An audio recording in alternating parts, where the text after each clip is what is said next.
All right, everybody. I've got 6 o'clock straight up. Well, I guess it's not straight up anymore because we use digital clocks. But I think we're just missing Tom. Hold and on. then we're ready to go. And Diane. Put out my papers. I'll be right up.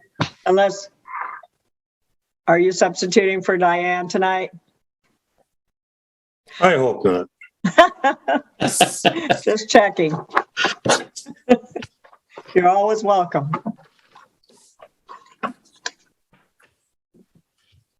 So I see Tom now as well. Diane is getting My papers. She's getting the dinner. final papers. Yep, I got him.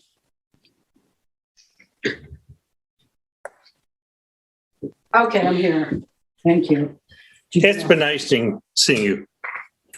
Okay, so the other stuff's ready to go.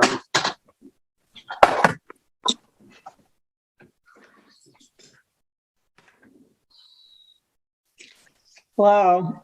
All right. I think we have a quorum. I'm going to go ahead and call the September 15th City of Trinidad Planning Commission meeting to order. And if we could start with a roll call, please.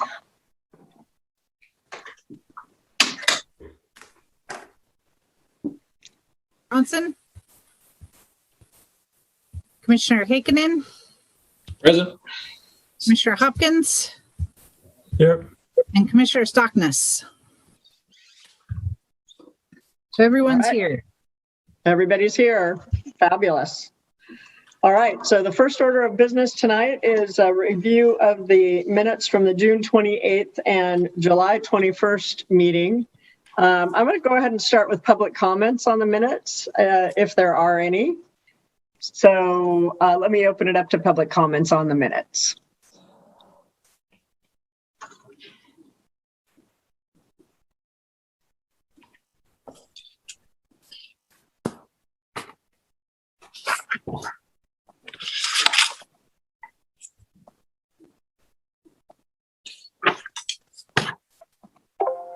Sorry for the delay, you guys. Headphones just went out. Can you hear me okay? Yep. Okay. I had to switch to the computer speaker, which is not the best. But anyway, I saw no public comments. Commissioners, do you have any comments on the meeting minutes? No. I'm seeing head shaking. I did not have any. Richard, do you have any? Or Diane? No comments, but I'll abstain from the June minutes as I was not present. Thank you. Diane, you're on mute.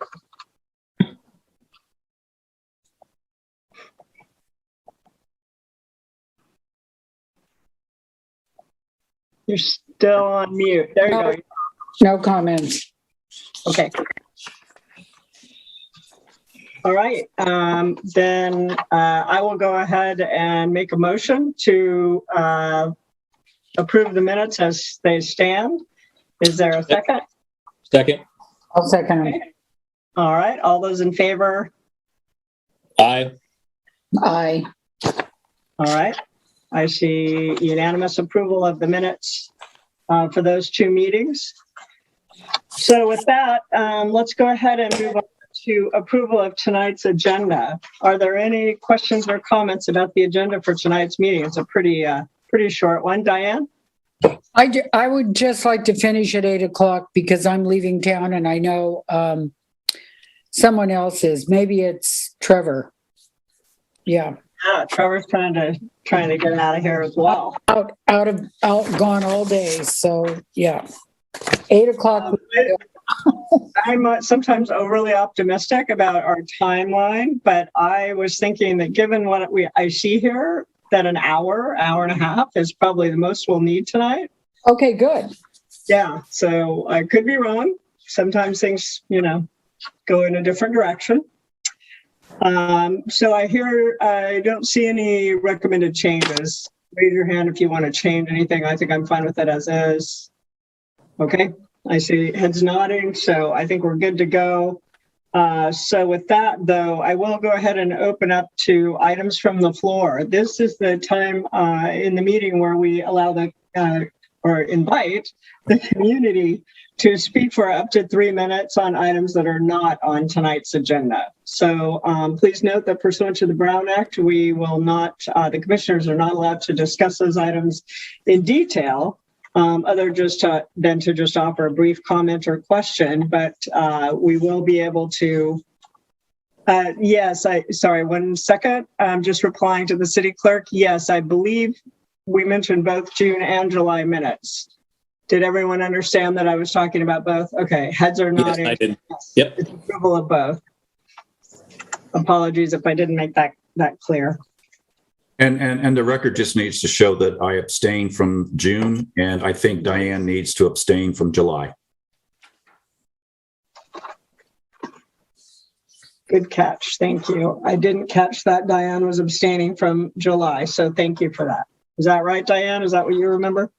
She was there. She was just a little late. Oh, okay. My apologies. You're absolutely right. Sorry, Diane. You're muted, Diane. Okay. You're still on mute, Diane, but I think you're probably just saying that's fine.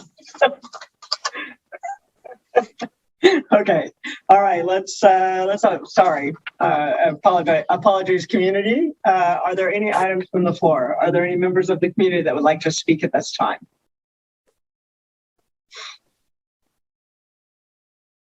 Okay, I do not see any, but feel free if I missed anybody, come off mute and just go ahead and let me know. But it looks like we're good to go. And with that, then I would like to move ahead to our first agenda item for tonight, and that is the Vanderpool 2021 7B zoning conformance.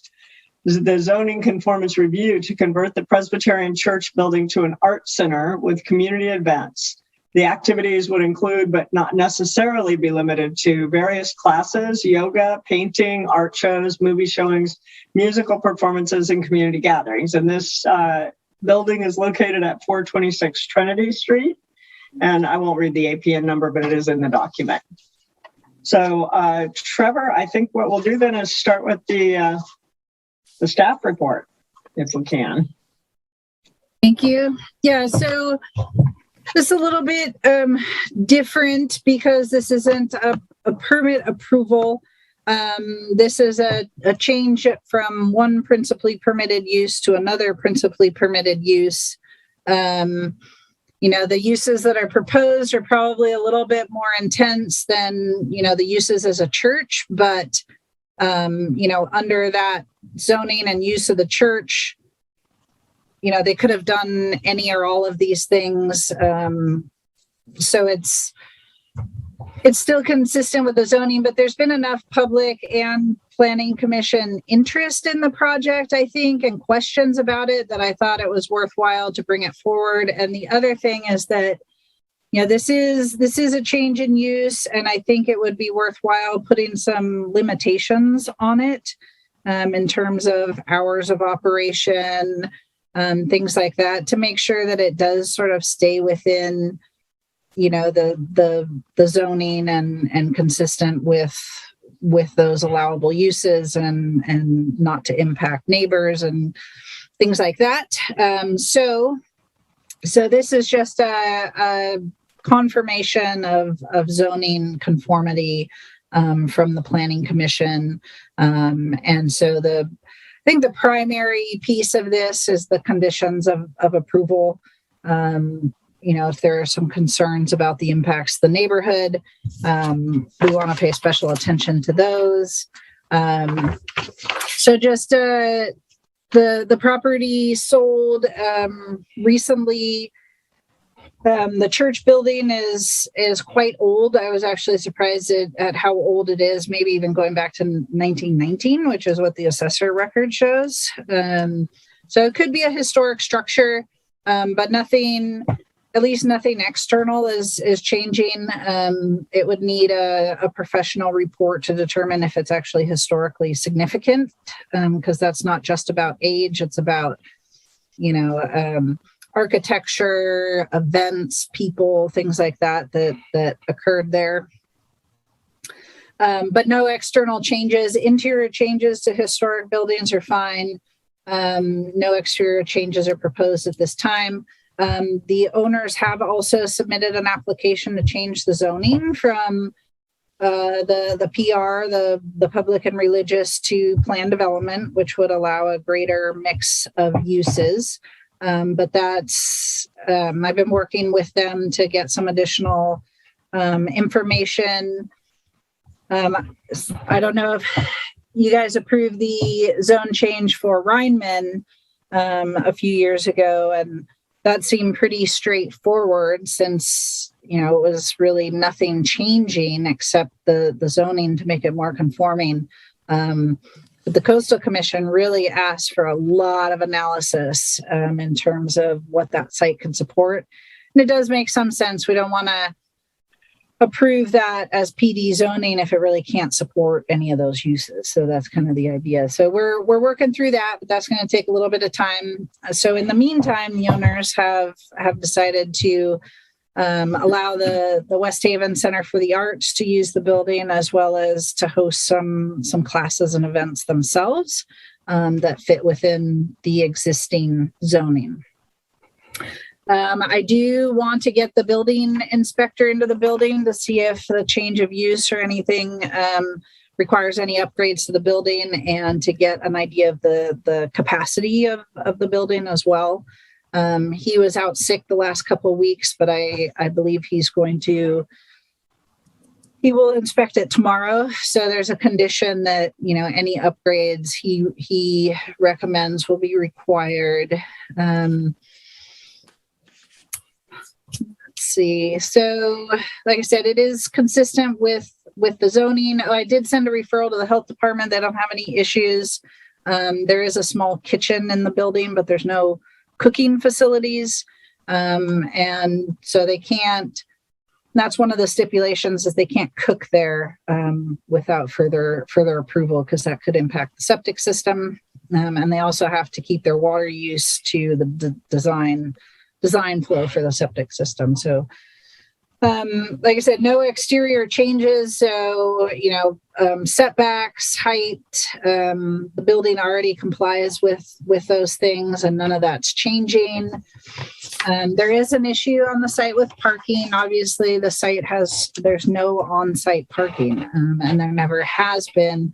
The church had an agreement with the school to utilize that parking lot outside of school hours. So that's what they did. And the new owners also have gotten written permission to use the parking at the school outside of school hours. So another limitation on this is that the events and activities that they're hosting can only occur outside of school hours, because otherwise they don't have any parking. So as part of the zone change and any other change of use, parking is going to have to be reevaluated. But for this, as long as things occur outside of school, when school is in session, that will be fine. The sign did change. Basically, they took out the Presbyterian Church sign and put in a Trinidad Art Center sign about the same size. Again, could potentially be argued that a change in sign and copy requires design review, but we've never required that. Again, think Saunders Shopping Center. Various businesses change, uses change, signs change, and we don't require review of that. So this is basically a similar situation. It's just in a more sensitive location, I guess. The project, I looked at Coastal Act and general plan policies, even though this isn't a coastal development permit, just to ensure consistency. There's actually a city general plan policy that encourages the school to schedule arts and craft programs and other recreation activities during the summer. And so this kind of fills that niche. And Coastal Act doesn't really deal with a lot of policies on uses, except not to interfere with coastal dependent uses. You know, this project isn't going to affect coastal access. It's not going to affect potential for coastal dependent or coastal related uses. It's not going to affect any sensitive habitat. So there's really no issues with potential Coastal Act policies being violated. It's not in an area subject to hazards. The septic system, like I said, was recently completely replaced with a new system, basically the same as a 3-bedroom house. So that is in good standing. No soil disturbance is proposed. So staff recommendation is for approval. I'll just note the conditions that we've got there. The standard applicant is responsible for reimbursing the city for all costs. Activities shall be limited to those described in the application materials without city planner authorization for similar activities. So if they want to add something to their list of activities, I can approve that if it is similar. Activities shall only occur outside of school operating hours, and activities are only allowable as long as the school continues to allow the applicants to utilize their parking lot. I put a time limit. That time limit is somewhat, it's kind of standard quiet hours in a lot of cities. And I think those are the quiet hours that Trinidad talked about when it was looking at a noise ordinance. But those, I think those are up for discussion. Capacity of activities is limited to that determined by the building official. So I want to, figure out what the legal capacity is for the building, which is probably based on fire code. And that the applicants will complete any repairs and improvements required by the building official. They will maintain an OWTS operating permit and limit water use to the design flow of 450 gallons per day. And that will conclude my report. All right, thank you. I believe the applicant is here, and I will offer, if you would like to add any comments, you're more than welcome to. It's not necessary, but you can if you want. Well, for some reason, we're not getting your audio right now. Let's see here. You don't appear to be on mute, but, No. okay. All right. I'm so sorry. If you get that working, let us know. You feel free to interrupt. Just raise your hand and we'll stop so you can add your thoughts. Okay. I will note you could use the chat function, and then also if you go to the city calendar and click on the link for this, click on this meeting, there's a phone number you could dial in if that might work better for you. Trevor, thank you.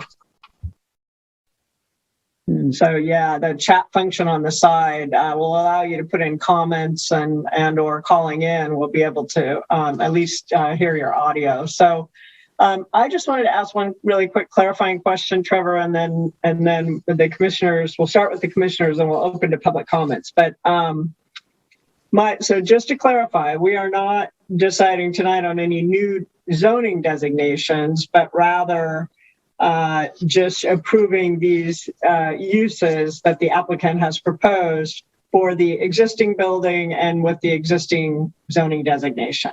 Is that correct? That's correct. So you're not approving a zone change. You're not approving a coastal development permit or use permit. It's just sort of a public concurrence that what is being proposed is consistent with the zoning and allowable use. I see. And it appears from your list and the existing zoning that the proposed activities do fall within the PNR description. Okay. I believe all right. so. That was my understanding. Okay. All right. That's all I had. Thank you. Commissioners, does anyone want to start us off with some questions or comments?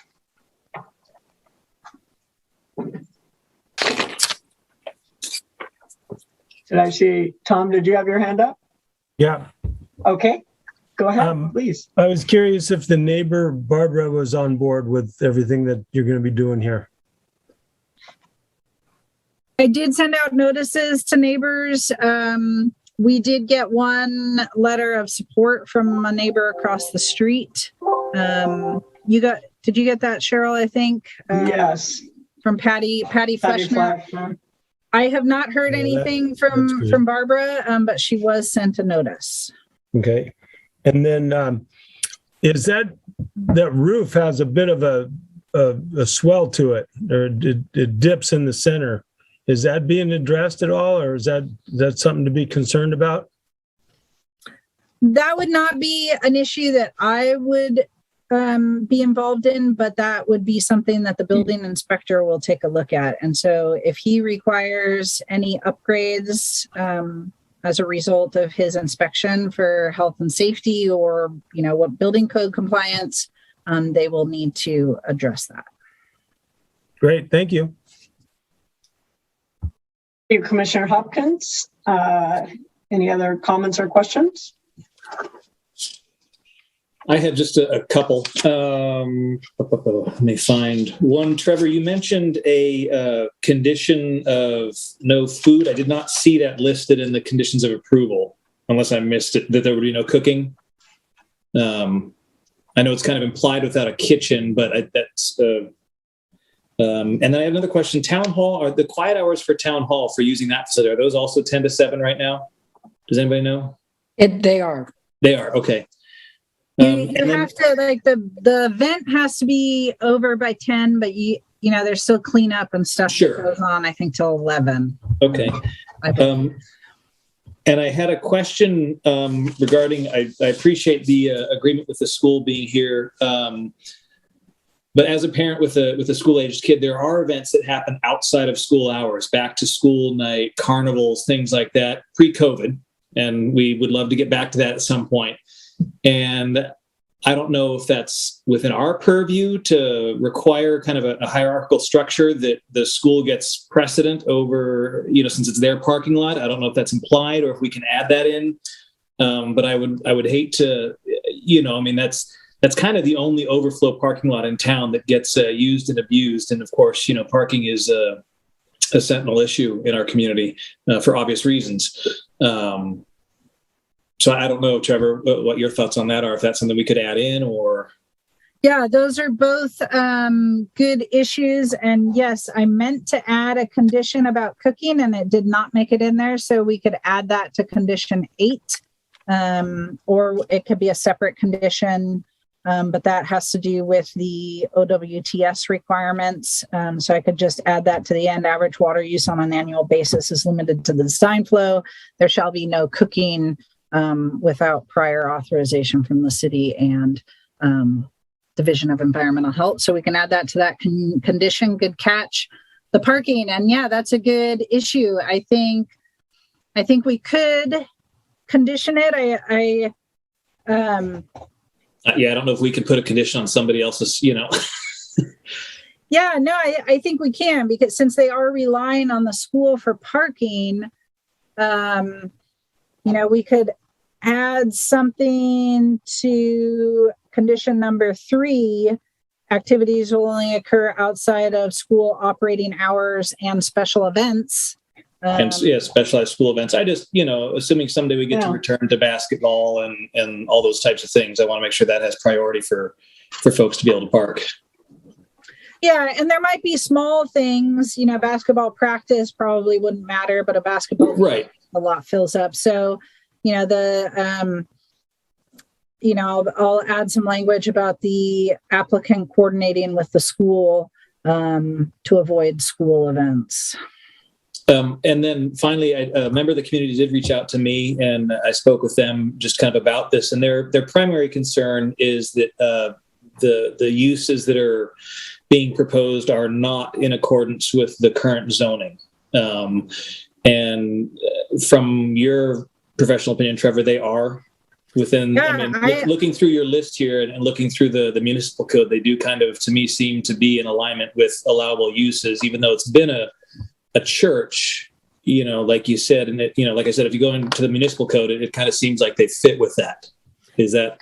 Yeah, absolutely. Because it's, principally permitted uses include social organizations, recreation centers, public and private schools, cultural facilities, including museums, libraries, and auditoriums. So, private school covers the classes, social organizations, recreation centers, auditoriums cover music and theater performance kind of events. So I think, to me, the uses fit quite well within those allowable uses. Okay, thank you. I think that's all I have right now. All right, thank you, Commissioner Hick. And Commissioner Stockness, I think I saw your hand raised. Okay. So I need to tell you, I had a conversation today for a few minutes with Jan West, who is president of the school board. And I asked her if she knew about the meeting and what was on the agenda. And then I asked her about the parking lot. And the parking lot was not brought up at a school board meeting. But we did get a letter in our packet from Elise saying that, the school district have agreed that the Arts Center may use the district's parking lot for events and activities during non-school hours. This includes school holidays, weekends, and evenings. And so she probably needed to add what Aaron said, soccer games, basketball practice, basketball games, to that, And, okay, so I'm going to start on page 2. Because I have several comments.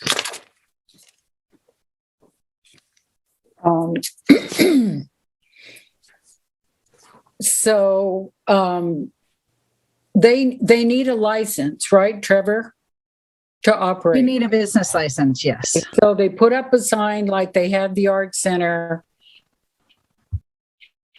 and I didn't think that was legal. There were some other people in town that said, what's going on? And I said, it's a change of use. And the buyers want to do some cultural and art and music. And then on the last paragraph, it said, the city hasn't required approval for changes from one principally permitted use to another. Businesses in Saunders Shopping Center. Well, that's a shopping center. This is a whole nother entity. It was a church. It was a library. It's not in a shopping center. So anyway, I've just thought the sign and the license should have been first before it was put up. It should have been gotten at the city hall. You are correct. They should have gotten a business license. I don't know what the license is, if they then get a fine or what's going to happen. I think that's the city halls and the clerk's discretion, or they've got the rules and the numbers. Okay, yes. So let's see, because I'm really, I don't know, I've been here a long time, and I just think that that's a whole different area than the shopping center. And if they're going to try to go PD, it's going to be another big issue. Okay, and then my other issue is West Haven for the Arts. Okay, so their whole nonprofit is outside of the city limits. Okay, so do they need a license to do their events at this new center? Like you said, that's really, I'm not usually involved in the business license process. And so that is through Gabe. I would assume that both the owner and the West Haven Center for the Arts would each need their own business license. But I'm not sure whether maybe the owners getting one license would cover both. I'm not 100% sure about that. So I'm not in agreement with that, because they have that West Haven Center for the Arts had a lot of activities, movie nights, wine, popcorn, some great events, art shows, and that's going to be big compared to what the Vanderpools want to do, and what they're going to do is going to be big. So we're going to have two groups in one building. So I'm saying they both need their licenses. And I don't know, is this a donation thing, or is it going to be, are we going to charge these two groups? Are they going to pay city taxes? All of that is like a question mark for me. It's not that I don't want it to happen, but I want it to be regulated. Okay, because we have a lot of people in town, and that area where it is popular. And Aaron brought up the parking, and you can go to the town hall on Monday and there's no parking, and they're parking in the fire lane because they want to get to the Beachcomber, or somebody wants to get in the city hall, or they want to get to Pilates, or they want to get in the parking lot at school. So it's a busy spot. And I think the whole thing with the kitchen needs to be a separate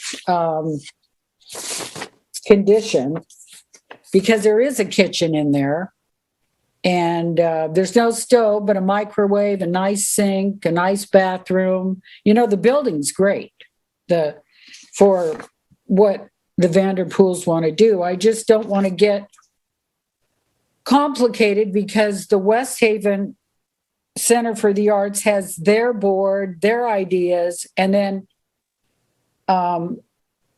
Sherry and Chuck Vanderpool have their ideas, and it's all going to be community. I still think it has to have two licenses and maybe some written regulations, conditions, understandings, and not just from the building official, but from us, from the Vanderpools, West Haven. Maybe they should come to a meeting and tell us what they want to do in the building with Sherry and Chuck. Okay, and then the last thing, are there sprinklers in there already? Fire sprinklers. Do you know, Aaron? I'm sure there's not. I don't believe that there are. I don't remember seeing them when I was in there the other night. Okay. So I'd be shocked if there was. Okay. And yeah, the applicant's saying there are not fire sprinklers. Okay. I'm done. I'm done. Okay. Thank you. Okay. All right. Thank you, Commissioner Stockness. So just to follow up on the fire, I assume that the building inspector would inspect the building and look at all aspects of building safety, Trevor, and if there's an issue there, they'll require an update. Okay. Trevor's nodding her head. So, Richard, did you have anything you wanted to add? You're the only commissioner so far that hasn't had a chance.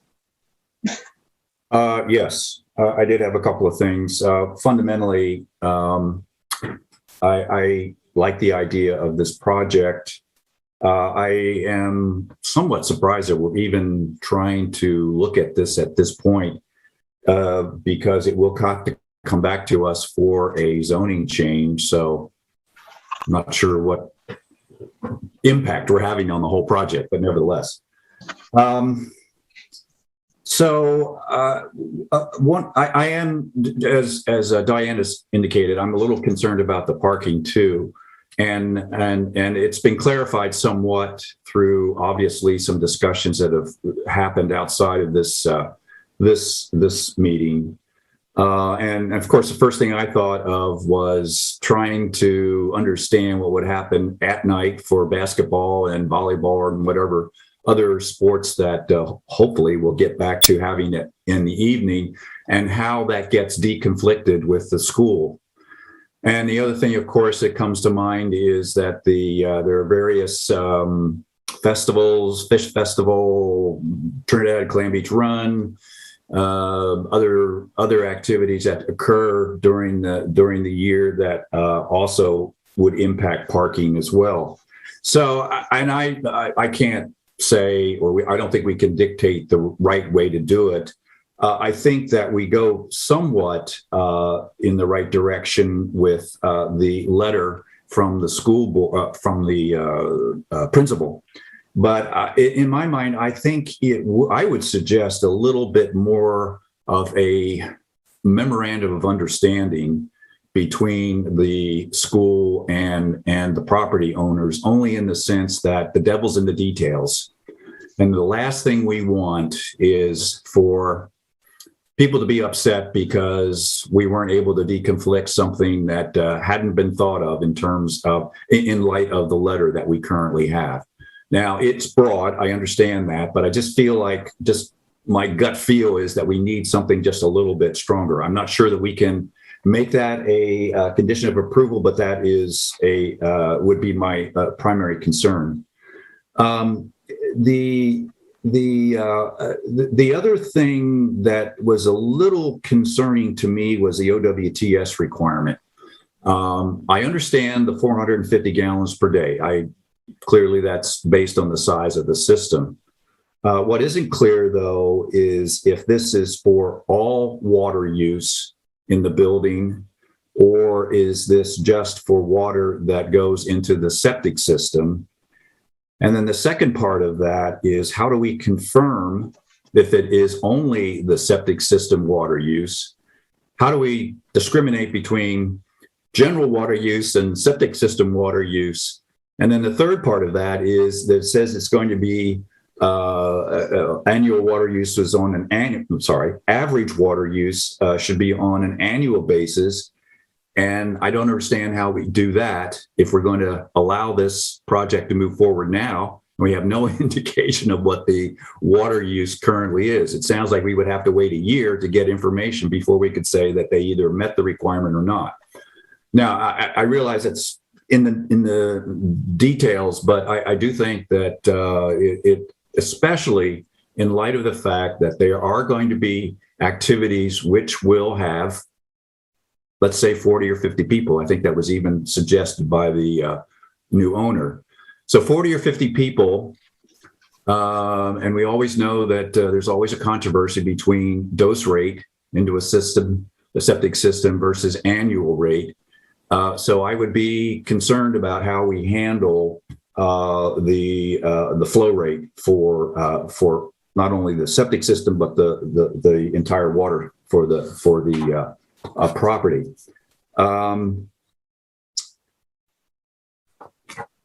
I think I had one more question. Yeah, I was a little concerned that we didn't hear from neighbors. I'm also, and I know we've had this discussion before, but I also get a little concerned about the 100 feet distance for notification. I think that's way too short, particularly in light of this is a property, a parcel that will generate some noise. And I firmly believe that the owners will do what they're supposed to do, but it won't be the first time that people have complained about noise from the center of the city. And so I think that's a factor that we need to consider, perhaps as part of the zoning change. I'm not sure. The last item is, we're putting a lot of restrictions, it seems, on this property. And Trevor, is it your understanding that these requirements will flow with the land, or is this just limited to the current owners? And with that, I think those are my questions or comments. Thank you. Trevor, did you want to make any comments about the OWTS and the usage flowing with the property, that kind of stuff? Yes. Yeah, the MOU, I think that's probably a good idea. I mean, we could add to the condition that, the applicants develop an MOU with the school that addresses festivals and activities outside of regular school hours. The OWTS, I thought about landscaping. We have an allowance in the STR ordinance for 15% above the design flow to allow for landscaping. There's not a lot of landscaping on this lot. I don't know if they irrigate, but I didn't think that would be a big percentage of use. And the annual, I think that's a good point. I think, again, I got that language from the STR ordinance, but this is a little bit different, and so we could just take average water use as limited to the design flow of 450 gallons per day, and so we could look at that at any time, without a time limit on the average. So we could change that. The notice, I did tend to extend that to at least 150 feet. So I did do a 150-foot notice. And then, it was also posted around town. Conditions would be in effect as long as the use is in effect. So it would not continue once the zoning is changed. If the current owners were to sell and the new owners took over, these conditions would continue to apply as long as that's still what they're doing. I imagine they might do something else though, and then we'd have to revisit this. All right. Thank you. Okay. I'll just add a few sorry, go ahead, Richard. Did you want to reply? Yeah, and just for clarification with respect to an MOU or whatever we decide, my concern is a method that is clear to everyone to deconflict activities.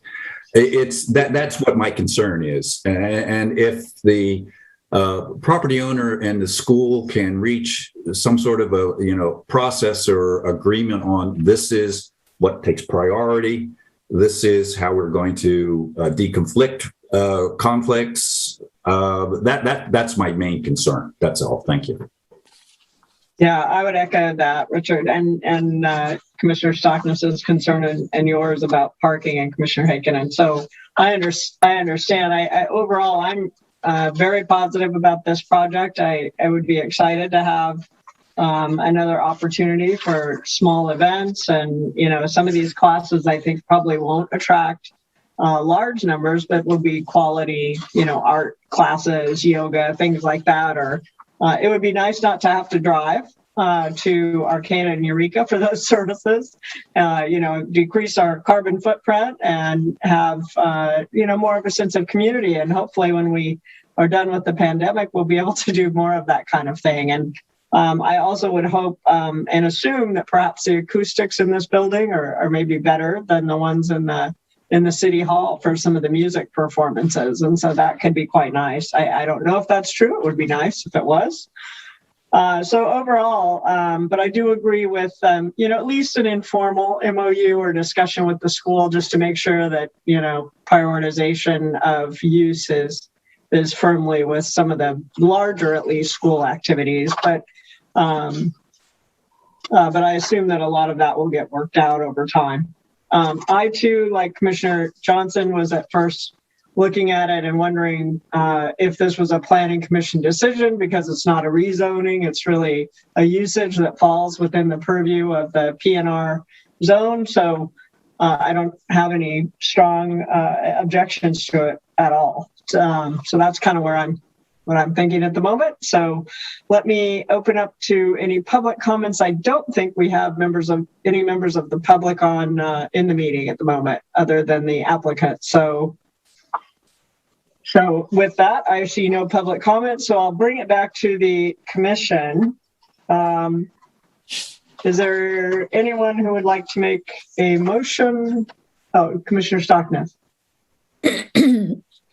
I want to bring up the agreement with the school, because if the president of the board didn't know about the parking and the agreement, and the principal just took it on by herself, that's not okay with me.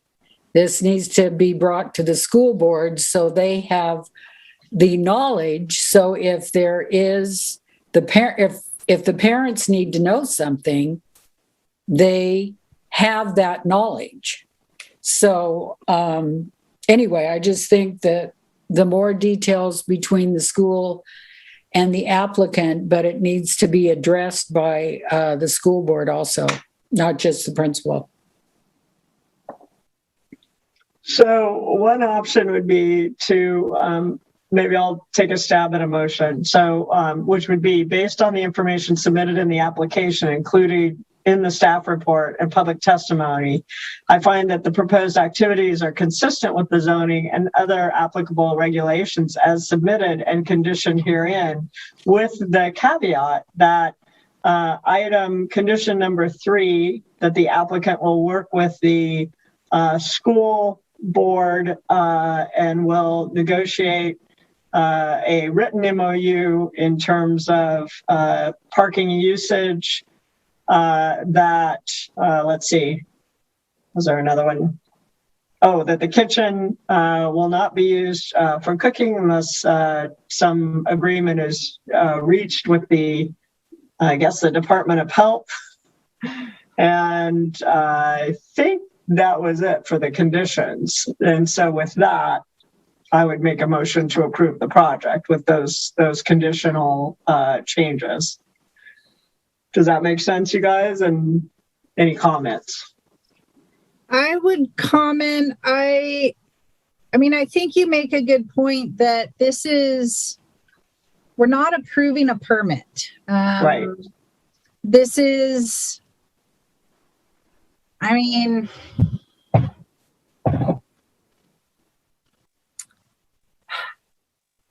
it's,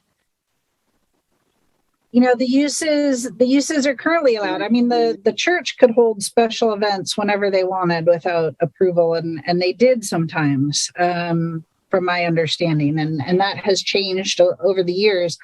I don't think the city should be dictating how the school operates in terms of the principal versus the board.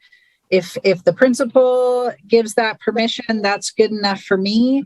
And if the board wants to take that up with the principal, I think that's an internal issue. So maybe it's just it would be nice if they spoke to one another, but it's not a condition for the applicant. I would add, fair.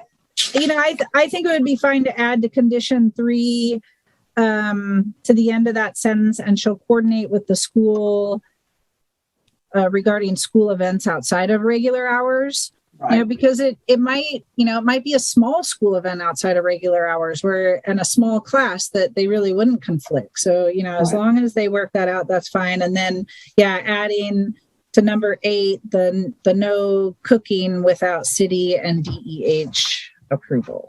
Okay. So what I hear then is for condition 3, we're adding just special events. So activities shall only occur outside Trinity Elementary School operating hours, special events, holidays, weekends, and evenings, right? Well, I think, because again, I think there are potentially, basketball large special events. So I think just coordinating with the school is fine. And they do have to get a business license and on an annual basis. And if parking does become a problem, I think we can readdress this. Okay. All right. So then what we're saying is the conditions stand as is with the no cooking added to 8. and the assumption that the parking will be worked out between the applicant and the school as contained in the letter from the principal. Commissioner Heikkinen? I would just point out one thing. Condition 4 says that none of this is allowable if the parking agreement goes away. So if the school district says, hey, no, we're done with that, then the whole thing comes tumbling down.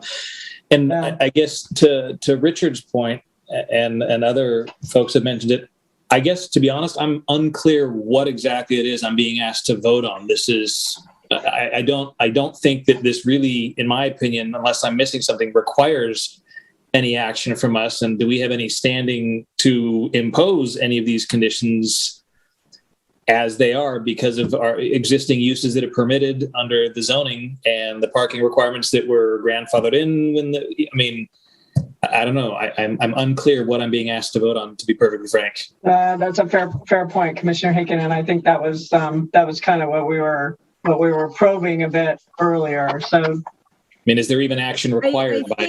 right. I think what it is basically I'm asking for guidance here because it would normally be up to me to look at a proposal and say, yeah, that's consistent with zoning. I think this one, for me to say it's consistent with zoning, it needs some boundaries in order to do that. And so, and again, there was enough public interest and not enough in the city's regulations, for me to feel comfortable setting those boundaries myself, without more guidance in the regulations. And so that's why I'm asking you for guidance on. So basically, this is you giving me guidance on a staff determination and helping me set those limits on what that is. Yeah. So it's a question whether we need to vote, but it sounds like it's more that the planning commission agrees that this is consistent with the zoning. These conditions appear to be reasonable with the addition of the cooking in number 8. And then we all either agree or not. And Commissioner Stockness, I believe you wanted to add something. You're on mute. There you go. I'm still not comfortable because we heard nothing from the West Haven Center for the Arts, and then we didn't get to talk to the vandals because of their conflict, with the sound. And, they did their proposal, which is fine, but I'm not comfortable doing this because I want to know what they want to do before they do something, and they haven't heard about the parking. And I don't know. I just think they need to be in this discussion. So I probably won't vote yes. Okay. Until I hear from them in a letter or, person. Okay, I understand.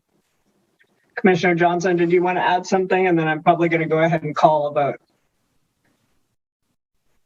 You're on mute, Richard. I'll get this right yet. I understand that, but I think we have to look at this in a little bit higher elevation. I don't care what West Haven Center for the Arts does. When they come in within the city limits and do or support or have an activity, they have to go through the normal requirements to obtain the proper license for whatever they are intending to do. And by the way, it could not only be West Haven Center for the Arts, it could be ABC Entertainment Group that wants to come in from another town. I think the key here is that what we are saying, that the activities that we've laid out in what staff has laid out, and we are asked to agree to or not agree to, are consistent with the current rules we have in place, and it's going to be up to the owner of the property to ensure that they meet the requirements. So I'm not concerned about any outside organization because they will have to follow the business regulations of the city. Okay. All right, Commissioner Hopkins, did you want to add something? Yeah, to me, it seems like very similar to the church.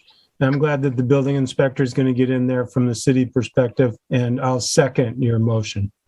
Okay. All right, we have a second. So this would be that we agree that this falls within the current zoning with the conditions that we mentioned. So if everybody understands what they're voting for, I think we do now. All those in favor? Aye. And opposed? Aye. Okay. And Commissioner Stockness is opposed. Okay.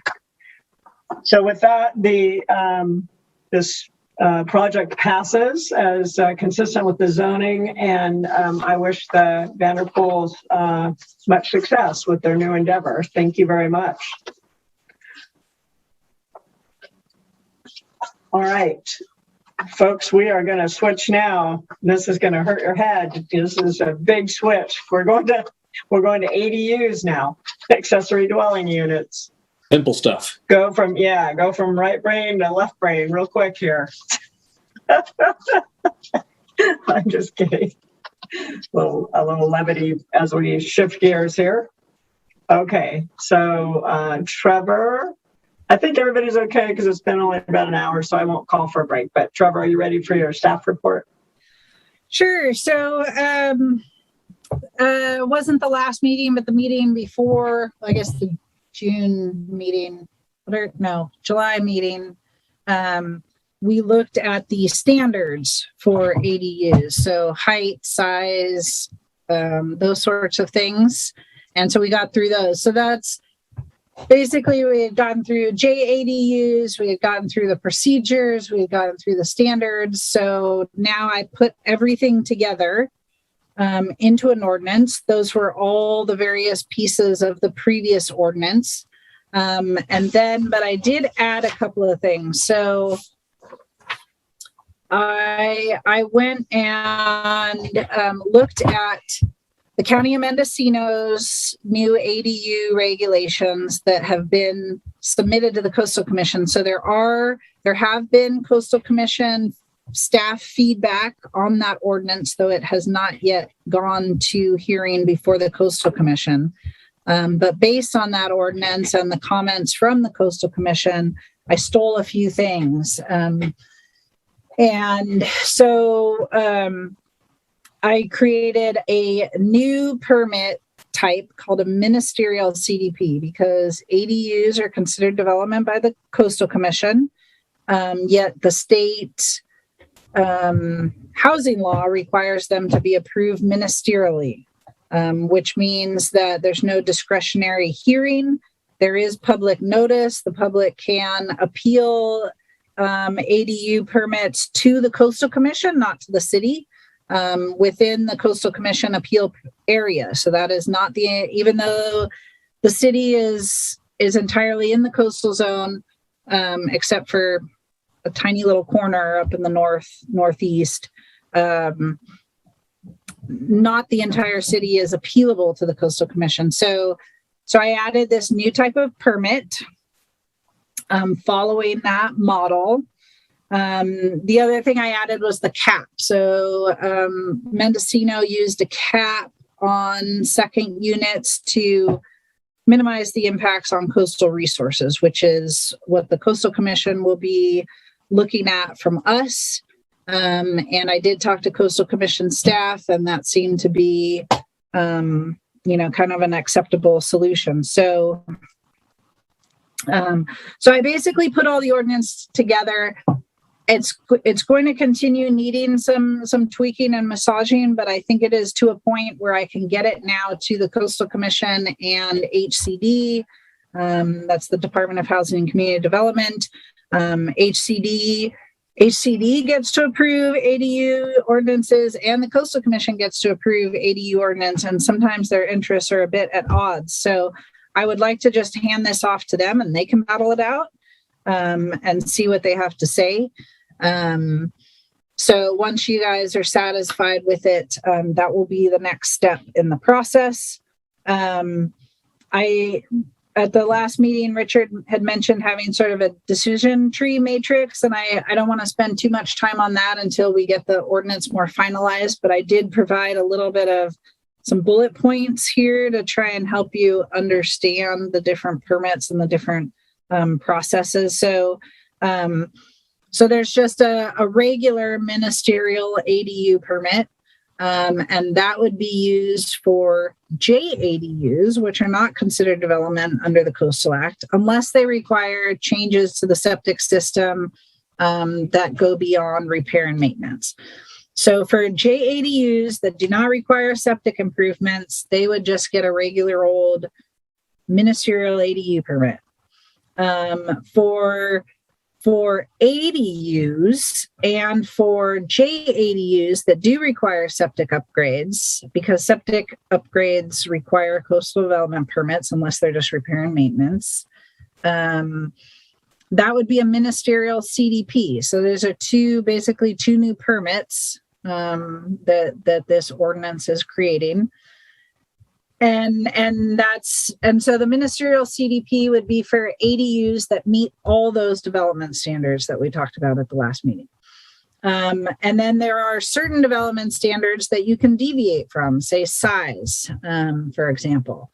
And so if someone wants to have an ADU that's outside of those development standards but still meets other zoning requirements, they can apply for a regular old conditional use permit, and a conditional use permit is also a CDP.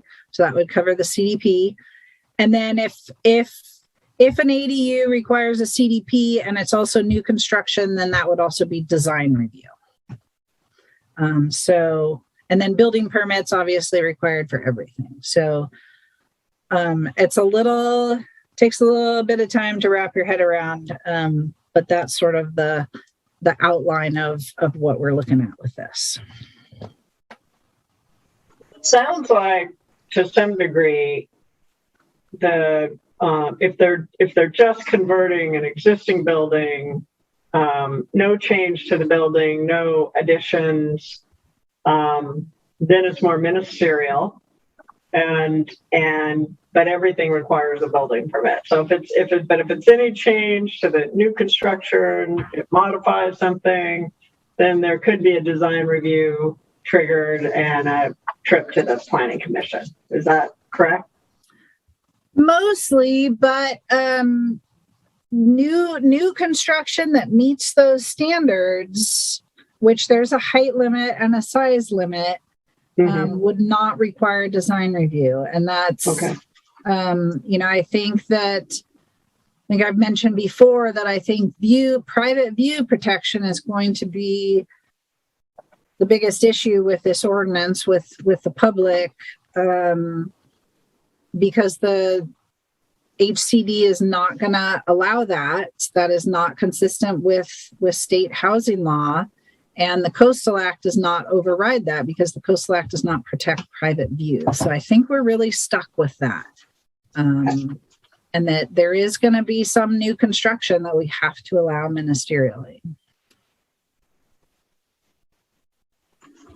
All right, let me go ahead and open it to questions.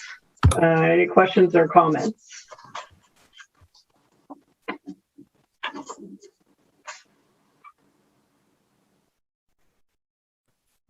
Well, I guess I'll start off. So yeah, thanks, Trevor, for putting this all in one pile. What a pile it is. No pun intended. Just a couple of comments. I do agree. I think at this point, and I don't think that we're necessarily throwing it over the fence, but I do agree that because this is so complex, and it is very clear that there will be a huge amount of input, that I'm inclined not to spend a lot of time trying to rework or try to reword things too much, because I'm sure that we'll have our hands full when it comes back after review. But having said that, just a couple of things I would like to just clarify. On page 1, under definitions, item C, converted existing space. You've defined that, and I understand that definition, but at the very end of that paragraph, you also reference something called an independent living unit. And I would just suggest that we add that to the list of definitions, because that could be a little bit of, well, always is controversial as to exactly what independence means in terms of a unit. I had another question, only in the sense that I would just like to know the rationale for the cap. I don't have any trouble with the cap, but I would just like to know, and I think the public deserves to know, what's the justification for the 36 ADUs, and so I think that would be useful. My next comment is on page 3 of 12. This is under paragraph D, subparagraph 2. And it says ADU shall meet all the standards of such requirements, etc. And then the next phrase to me is very awkward, and I would like to get your interpretation of it, Trevor. It says JDUs that require OWTS improvement that don't qualify for a repair or maintenance exception shall be issued a ministerial coastal development permit. I have trouble understanding, are we saying that if a JDU requires OWTS improvement, I don't understand that it doesn't qualify for a repair or maintenance exemption. I'm sorry, I'm confused. So, like, say they had to just put in a bigger tank, that would probably fall under repair and maintenance in most locations of the city. So they could get the regular non-CDP ministerial ADU permit. But if they have to add new leach lines, or maybe probably upgrading a pit from a pit to leach lines, those aren't going to fall under repair and maintenance. And so that would then step it up to the level of the ministerial CDP, just because of the OWTS improvements. Okay, I think I understand that. That's where I think some sort of visual or decision matrix would really be helpful as to understand what how that would work. And then my last comment is, it is just a simple one. On page 11 of 12, at the bottom of the page, under paragraph building and fire requirements, item 2 says that JDU shall be equipped with at least one smoke detector and carbon monoxide detector. Obviously, that's the right thing to do. But I didn't see any reference to what the requirements were for ADUs. So I don't know if there's a different set of requirements or if it just needs to be consistent between the two. Otherwise, like I said, I think I'm ready to allow someone else that's much more qualified than me to look at this in detail. Thank you. Thanks, Richard. Aaron, did you have any comments? I did, yeah, just a couple clarifying questions. And great job on this, Trevor. Page 2 of your staff report, you talk about the 3 basic findings. I just want to clarify that's water, wastewater, and parking. Is that what you mean by that? You said a ministerial ADU permit, applicable standards are met, and 3 basic findings can be made. I'm just curious, what are those 3 basic findings? Yeah, I'm sure they're here and I just missed them.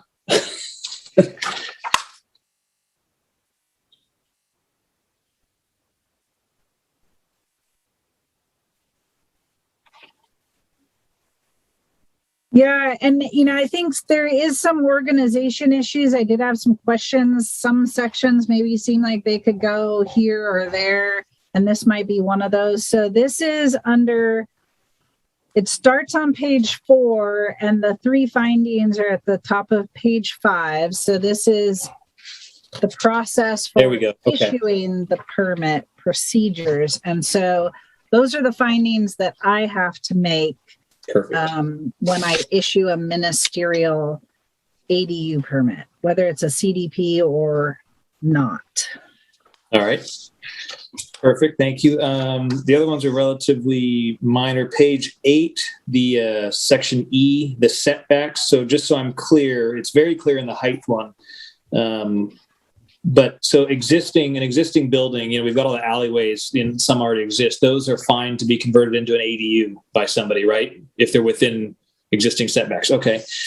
And then the last thing, nope, sorry, two last things. On page 10, that very first item 2 at the very top, I understand what you're trying to say there. I just think that needs to be cleared up.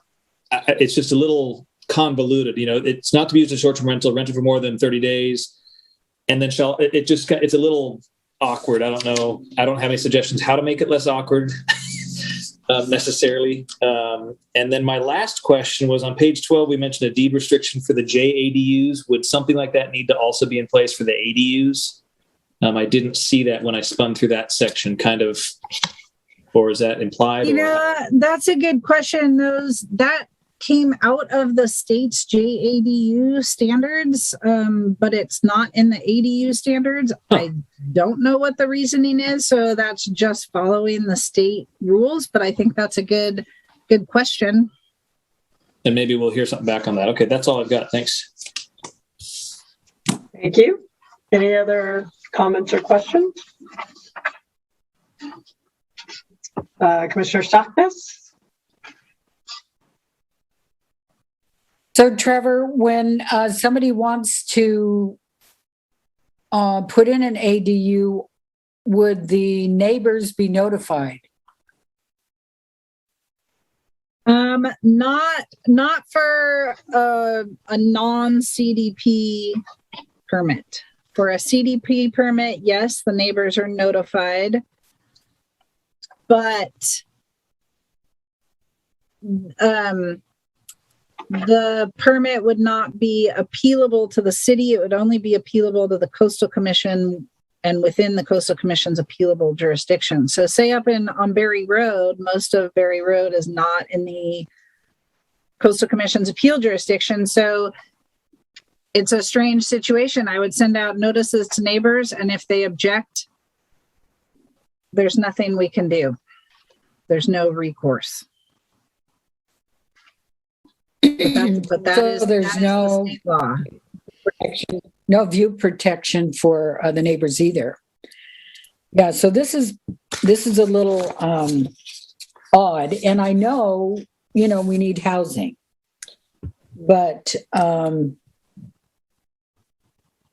don't know, and I wanted them to have sprinklers too because of all this water, no water, and all the fires everywhere. And what are the fees then? Are they building permit fees? Are they based on the size, or how do they do the fees then? That is a good question. There should be something in here about fees being set by resolution of the city council. If it's not, it should be. Okay, well, you defined it in one point. I underlined it, but let me see. I can find it.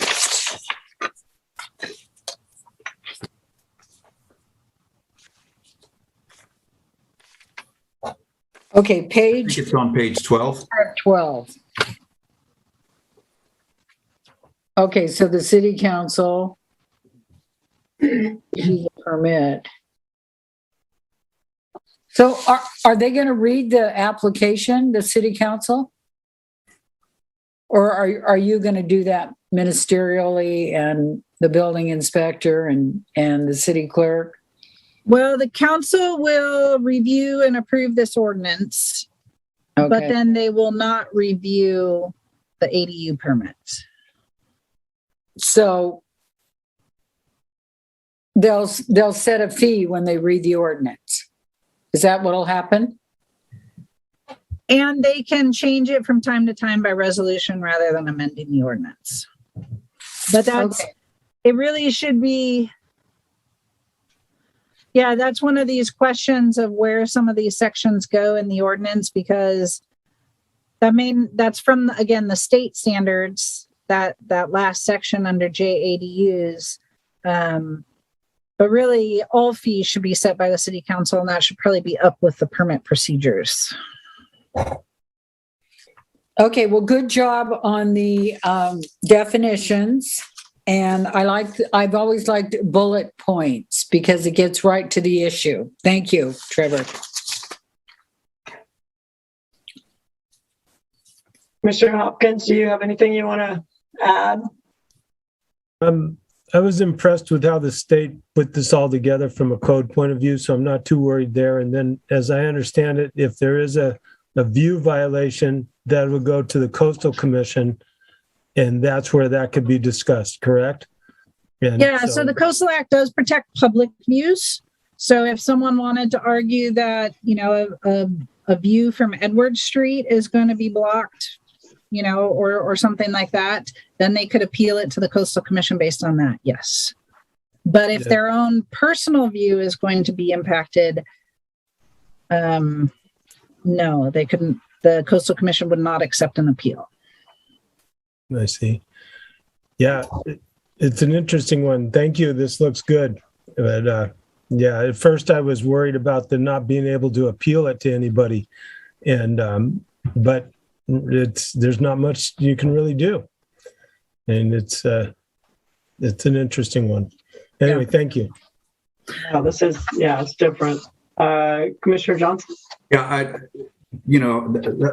for clarification, is it true, Trevor, then, that under any of these scenarios, the city council will not hear an appeal? That's my understanding. Yeah, that's how I read the state law.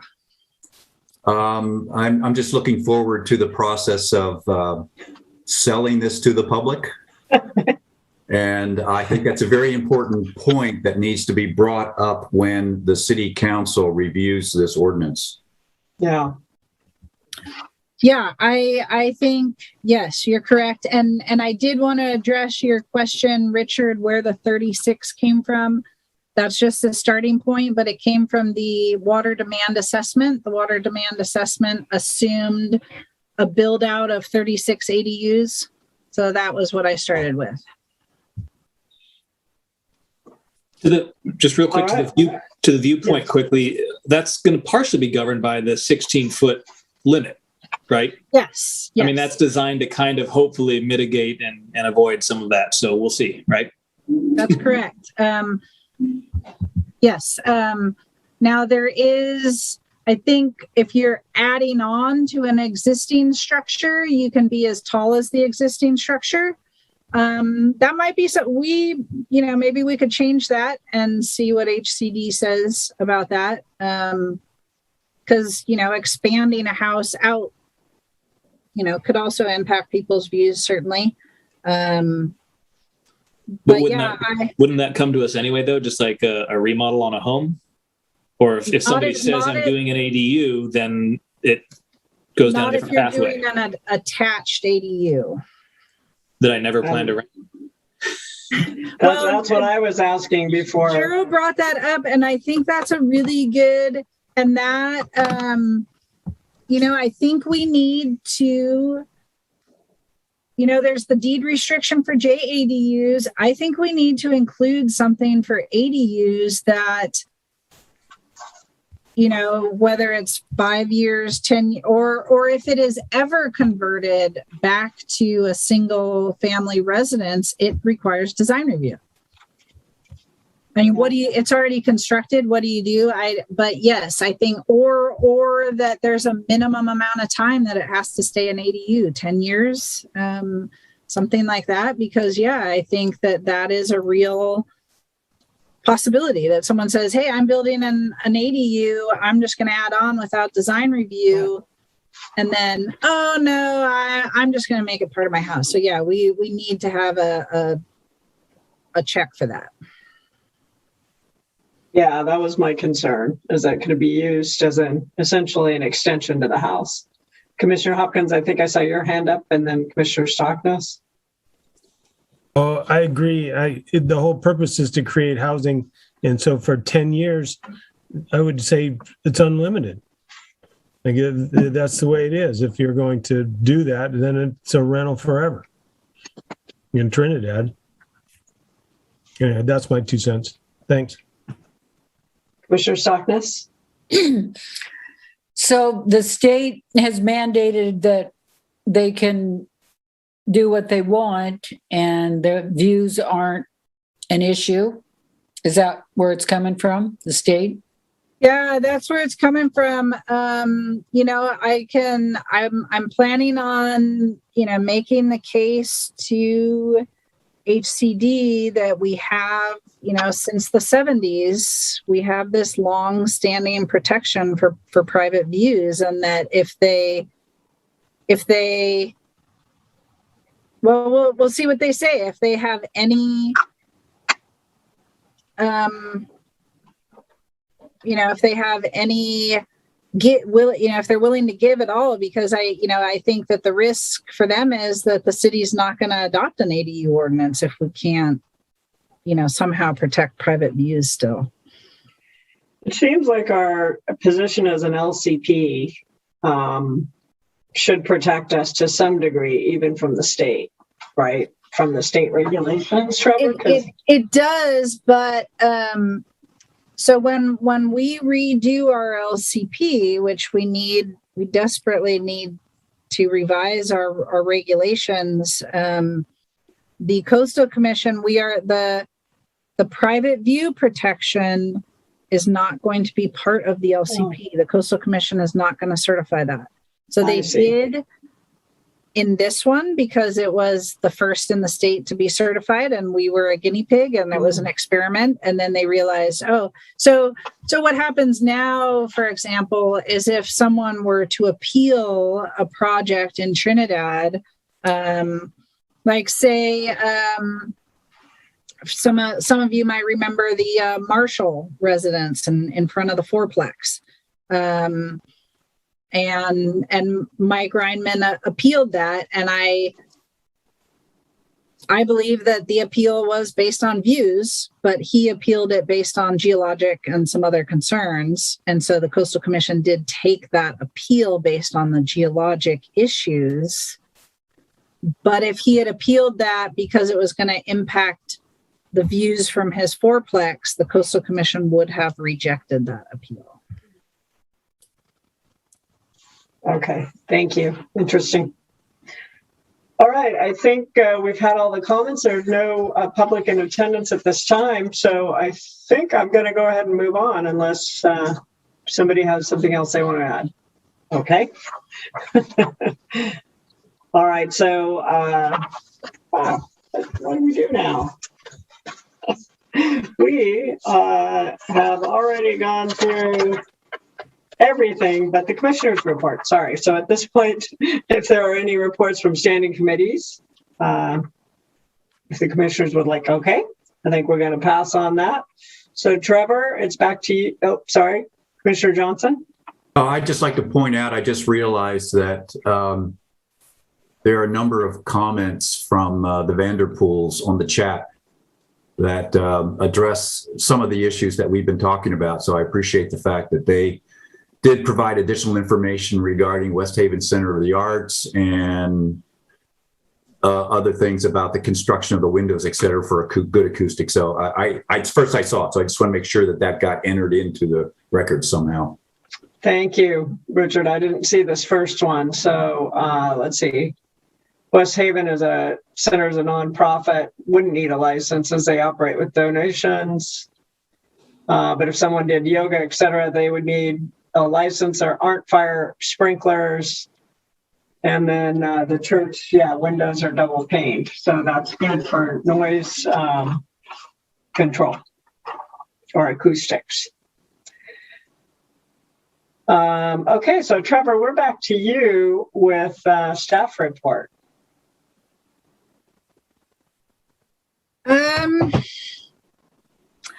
We've actually been making good progress. I've been sort of looking at our priorities that we set for ourselves this year, and I think we've been making good progress. I'm going to start compiling the data from the parking counts. We did get the state did extend that SB2 funding for another 6 months, so that's excellent because we really basically just had till the end of the year to spend it, and I didn't think we were going to do that. So we might even maybe do some additional parking counts, add to it if we find some gaps as I do that report.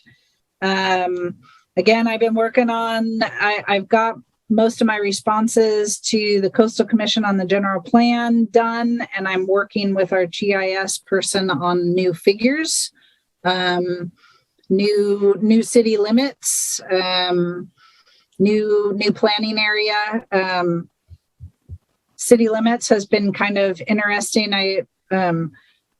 Richard, when we looked at the LAFCO Sphere of Influence report recently, and you notice the city limits was much bigger around Trinidad Bay than what we had on our maps. And the county has always had that as city limits, and I didn't know where it came from, but we actually plotted out the description of what the state granted to the city in terms of the bay, and it matches those lines. So those are the correct lines. So, and then also, we have city limits based on the parcel maps, but actually the parcels go down to the high tide line. City limit goes down to the high tide line, not the assessor maps, which end at the meander line. So we've had to adjust city limits, which has been kind of an interesting process. So, yeah. So got some applications we've got coming up that we're working through, and the STR ordinance is going to go to the council in October, and we'll keep chugging away at what we can. All right. Thank you. Appreciate it. We're making good progress.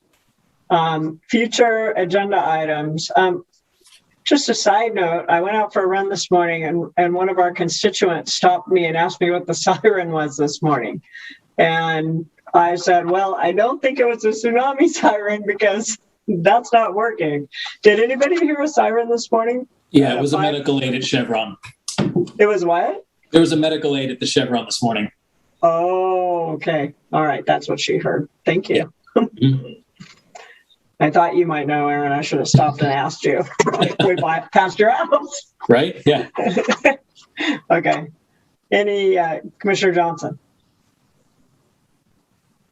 Yeah, I just realized I should have maybe said this earlier. I had a resident of the city sent out an email regarding some construction or some digging that was done on Van Wyck. And I neglected to mention that earlier, but do we know what's going on there? And only so that I can respond to this resident with an explanation. So I didn't see that myself. Eli went down there and reported to me and asked me about it. So he said that there's been no disturbance on the trail other than gophers. That was his interpretation, that it wasn't man-made work. There was some loose soil, but it appeared to be from gophers, and that the work that was being done was leveling some soil around an existing deck up at the house. And that would not rise to the level of needing a permit. And so far, the Coastal Commission has not required gophers to get coastal development permits. So far. Okay, the impression I got is that this small digging device was right on the trail. Okay, thank you. Yeah, thanks for bringing that up, Richard. I forgot about that too. I got that. I was copied on that email, and so will Eli get back to the person, Trevor? I assume Eli will send. Okay, we'll get back to them. Okay. And just a side note, the Gophers are really going crazy this year. Mhm. I mean, it is unbelievable. My backyard is like, I'm afraid to walk across the yard. I'm going to like fall through into some, crevasse of gopher hole. So they need to get those CDPs. They're out of My control. coworker, her nephew recently broke his leg in a gopher hole. No way. Yeah. Oh, okay. I thought I was being facetious, but it is, they are getting kind of, they're joining forces, and it's really incredible. Anyway, okay. Any other future agenda items you guys want to add? I'm going to follow up on this tsunami siren. I don't know. That's been on there for a year now. Diane, maybe you know something about it? It's Shirley Laus at the Yeah. Rancheria. Okay. Yeah. I'm going to send her an email as soon as we're done and just see if we can close that out. We've had that on there for quite a while. And the Yeah. goats, they're looking for water. Yeah, that's what I had to, I assume so, that it's just so dry. Water. Yeah. You have to water between 5 p.m. and, 10 in the morning now. Yeah. That's when they came up. Well, I haven't been watering my lawn at all. So No, I don't know what they're looking for, but I'm just talking about plants. They're in my plants. yeah. Oh, right. All right. It does look like we'll get a real rainstorm this weekend. So I know. And we need it. Yes. We need some water. All right. Anything else anybody wants to add? Parting comments? Okay. Look at that. An hour and a half. This may be a record. We're adjourned. Have a great vacation, Trevor. Diane. Yeah, Trevor, enjoy. everybody. Yeah. Thank you. Thanks very much. see you guys next month. Yeah. Have a good See you one, next everyone. month.